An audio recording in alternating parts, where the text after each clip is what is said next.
আমাদের মন কিছুতেই স্থির হয় না। মাকে এই প্রসঙ্গে প্রশ্ন করেছিলেন জনৈক ভক্ত, মা, মন স্থির হয় না কেন? যখন ভগবানের বিষয়ে চিন্তা করি তখন মন নানা বিষয়ে যায়। এ তো আমাদের সকলেরই অভিজ্ঞতা। এর উত্তরে মা বলছেন, বিষয় বলতে টাকা, কড়ি, পুত্র, পরিবার, এই সব বিষয়ে মন যাওয়া খারাপ। কাজকর্ম সম্বন্ধে মন তো যাবেই।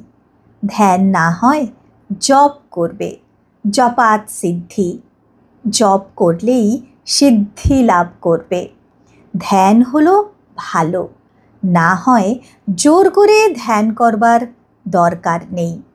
অর্থাৎ কাজের দিকে মন যাওয়া, কর্ম, যে কর্ম আমাদের পূজায় উন্নীত হতে পারে এমনভাবে করতে হবে।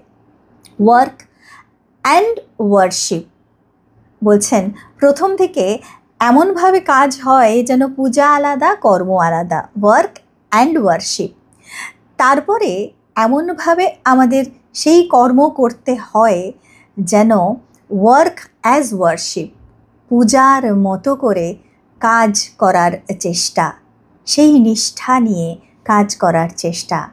শেষে আমাদের যেন এমন অবস্থায় উন্নীত হতে পারি যখন ওয়ার্ক ইজ ওয়ার্শিপ, আমাদের কর্মই আমাদের উপাসনা হয়ে উঠবে।